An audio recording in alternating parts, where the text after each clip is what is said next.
Hey everyone, how's everyone doing? So we're trying to get rid of some of this boredom from all these people having to be stuck at home. So today we're making ginger snap cookies based on my mother's recipe. So as you saw from my last video, I like to cook a bit. Today we got a bit of helpers, and then everyone's gonna laugh at me because my daughter's over here laughing, and I'm having a problem when I move like this. The light from the back is causing issues, but we'll do our best. I don't do any editing, so if you don't like it, sorry. Okay, so we need 1 cup of brown sugar. Cup of brown sugar. Done. We need 3/4 cups of butter. My daughter's crawling on her feet, trying to get by on the other side because we have the whole kitchen blocked off. Definitely having some lighting issues. I thought we were taking care of those, but obviously we're not. 3/4 cups. We need 1 egg. Egg. Waiting for the egg because the egg's in the fridge where it should be. 1 egg.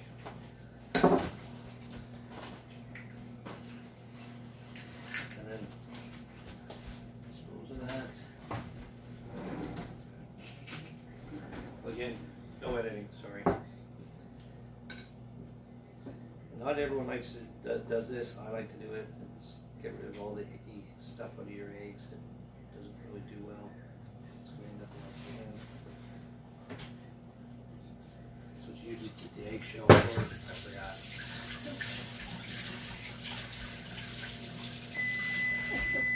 Oh, that's the sound of the oven because we preheated it, so we wouldn't have to wait for it later because it needs to be at 375. So that's done. So then we need 1/4 cup of molasses. So we're going to use this measuring cup here. We're going to rinse it a bit. And the reason we rinse it, just so we can read the measurements better. And so that we don't get cross-contamination or just, I know, all going to be mixed together. It doesn't make a difference, but I like to clean it out as I go so that I don't end up with tons of dirty dishes.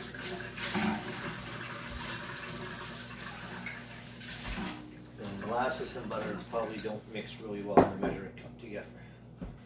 So 3/4 cup, which is a lot of molasses. Oh no, 1/4 cup. Oh, that makes more sense.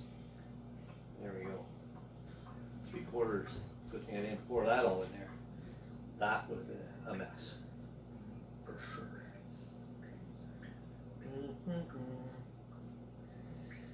So the first 4 things, which is where we're at, we're at the first 4, 1, 2, 3, 4, yes. We're at the first 4 things. So what you're supposed to do with the first 4 things is you cream them together. Because you want to make a nice cookie dough kind of cream. So we're going to mix these together. Again, I'm not great at this. I'm not a professional, but I have fun cooking, and my kids usually like my food and my wife, so I can't be doing that bad of a job. Now, I don't know if you watch my ice cream cake videos, but I did do a video on how to make an ice cream cake at home. So if you're looking for other ideas to do this week while you're home with your kids, you might want to check out that video. So again, just mixing it in, making sure everything's nice and mixed together, kind of get a creamy texture to it rather than a hard texture or chunks. So we're just mixing it a bit. And again, we're not really stirring it, more as we're pressing along the sides of the bowl. I don't know if you can see that, but we're just pressing, trying to get big chunks of brown sugar out, and just trying to turn it more into a smooth mixture rather than just one big clump.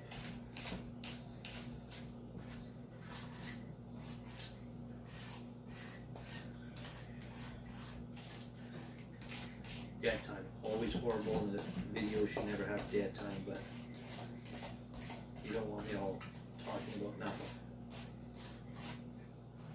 So you see it's much more creamier now. Still got a little grit to it, but we're getting it to where it should be. I pretty basic. I just use a spoon out of my drawer, but there's a lot of other different tools that you could use to do this. I'm very simplistic. I don't usually take out fancy stuff to do stuff that I can just do with a spoon. No need to. So I think I got this pretty creamy. It's not too bad a shape. What do you think, partner? She nodded yes. So we got a pretty creamy situation going. Okay, so then once we do that, first one, and stir in the cream mixture. So we have to put the flour in, and we're supposed to stir this in. But the bowl's turning as we're stirring, so that's not really. Oh, partner's gonna come and help us, so we can stir this in. And again, the reason you're stirring it in is so you don't end up with just a big chunk of flour. You want to kind of mix it with the stuff you already got going. We're getting there. Well, okay, there, let's pour the rest in. Thanks, Jamie. So now we're just going to stir this in. Get the flour. Whoops. Try not to wear the flour. Get this in here, and then we're going to try and add the rest of the mixtures in. Now, because we're adding all the dry ingredients, we got to make sure we mix it really well, so that we don't end up with a big chunk of non-ball making material.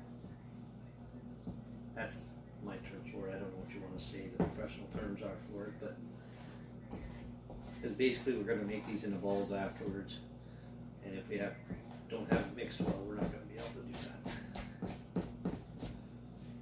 So, flour is the biggest of the main dry ingredients that we're adding, and then the rest of the stuff that we need to add is just some spices and flavoring. So it won't take you as long to mix that in. You will need a cookie sheet, so hopefully everyone has a cookie sheet at home. And it asks to butter it. We always do, just because it makes it easier to get these cookies off after.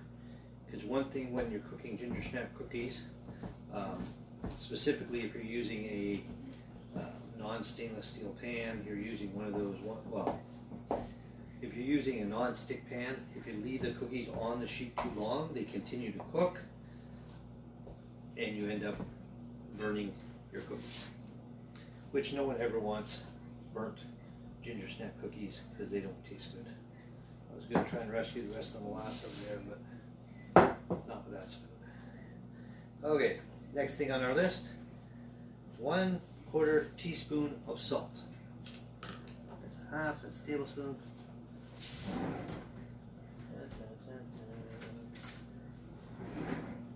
Oops, did you see it? Oh, there it is. 1/4 teaspoon, perfect. Exactly what we need. Our helper found it for us, thank God. We could have been looking forever. Whoops. And that's why I didn't do it over the bowl, because I put way too much salt in there. So this is all we need, a little dash of salt. We need 2 teaspoons of soda, tablespoon, teaspoon. And again, I find these work really well, these pre-measured items, because it's much easier to measure. So we need 2 of those. Again, we're going to do that.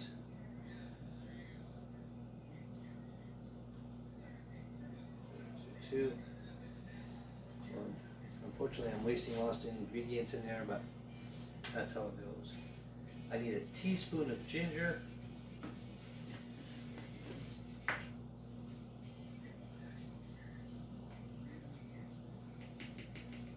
Ginger. There we go, got our ginger. Can't have a ginger snap cookie without some ginger. Nope, need the ginger in the ginger snap cookie. Wouldn't be the same without it.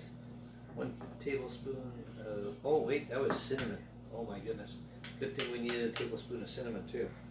I totally mixed that up. Oops. That could have been a problem.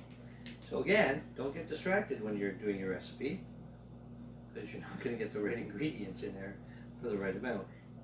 We lucked out that we need the exact same amount of cinnamon as we did ginger, so it worked. And then we need a half a teaspoon of ground cloves, which is this little guy right here. Half a teaspoon. Make sure it's ground clothes. Ground cloves. It is.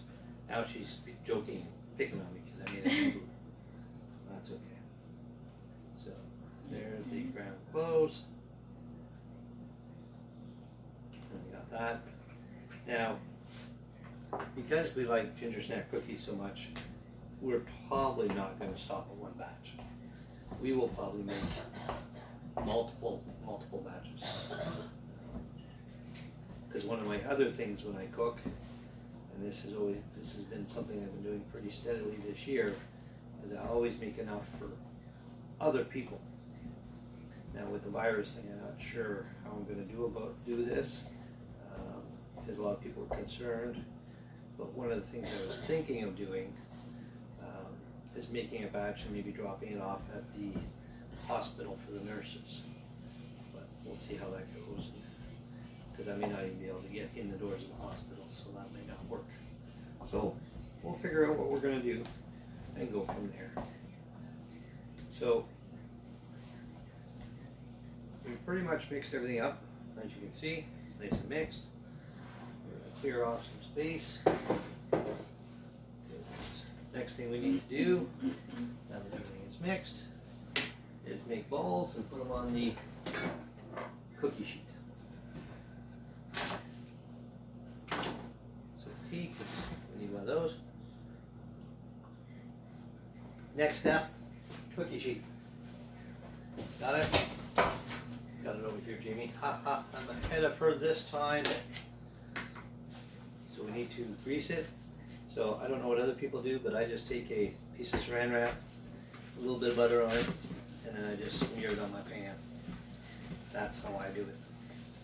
Now, again, not sure how everyone does it, but that's the way I like to do it. It's always worked for me. It's worked for my mother. It's worked for my grandmother. So this is how we do it. And I used to do a lot of baking with my mother and grandmother. That was one of our big things we always did. We did a lot of baking and a lot of gardening together. And so if you're out there and you have young kids, make sure you spend some time baking with them. It's one of the things they will remember. I know why, like I said, I remember it when I was doing it with my grandmother and mother.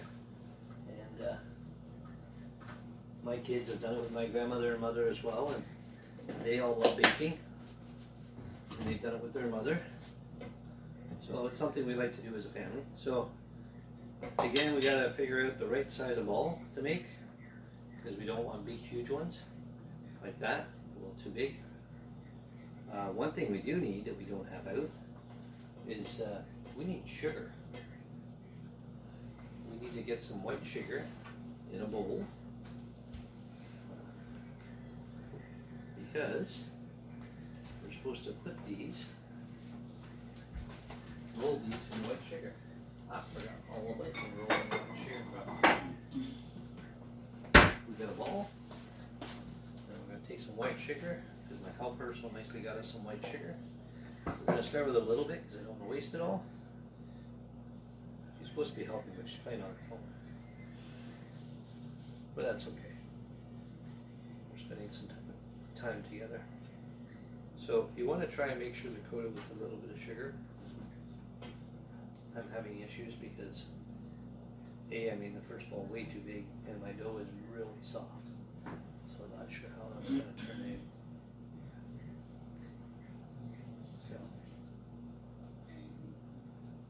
So what I'm going to use is 1 tablespoon to scoop up my size of my balls, and then that way I'll know they'll pretty much all be the same size, and they shouldn't be too big.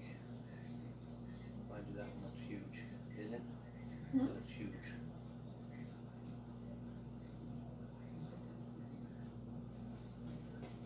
That's a little big. We're we're gonna change. We're gonna go down to the 1 tablespoon and see what that looks like, because the other one looks way too big. It looks a little better, I think. I think 1 tablespoon is the, or 1 teaspoon is the size of the ball we're gonna go with. Grab 1 tablespoon. I'm hoping to get somewhere around 10 to 12 on the table here, on a tray, so that we have enough. Because if I do 12 per tray, I think I have 2 trays that we can use, so I can kind of keep them going steadily for the next little while.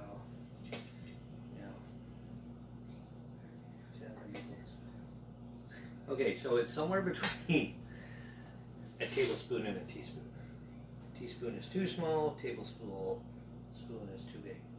So somewhere between there you'll get the right measurement for how big you want these to be. I currently got 6 on the tray, and you have to give them lots of room because they do spread and get bigger and flat.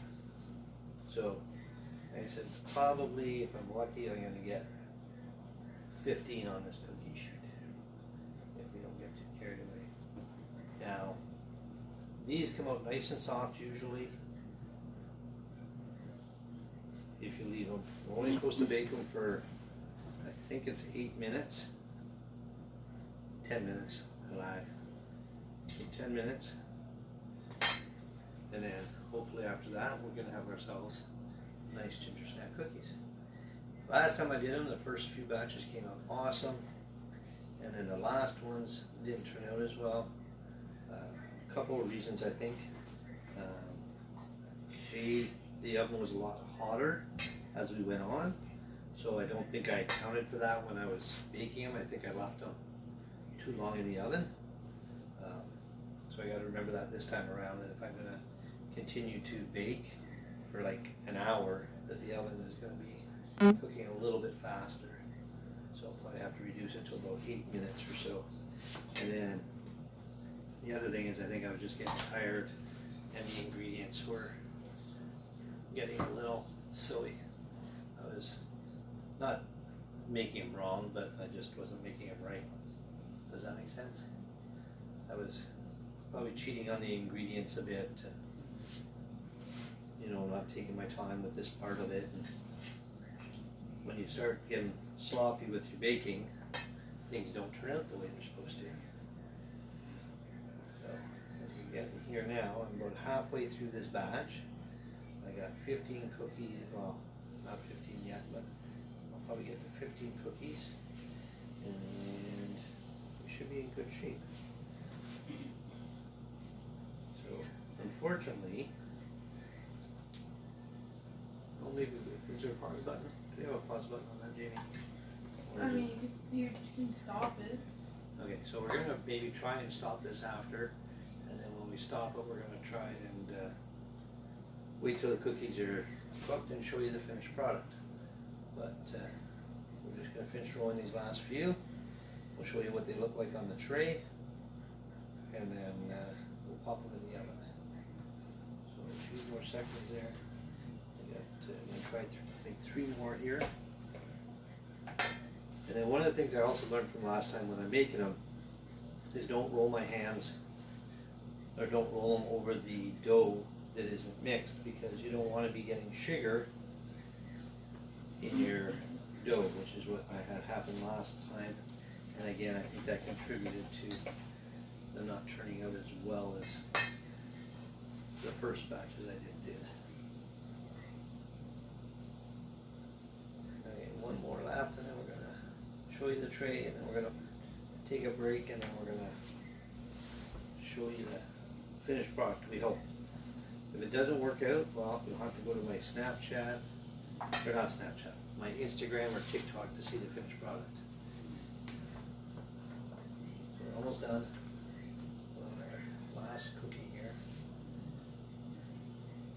Okay, so there's the tray. As you can see, they're not all equal in size, they're all different, and it doesn't really matter if they're saying they all have quite a bit of sugar on them. A couple here at the beginning don't look like they do, but I'm just going to fix that up. I'll have a little bit on top. And there we go. So we'll put these in the oven and we'll see you after with the finished product.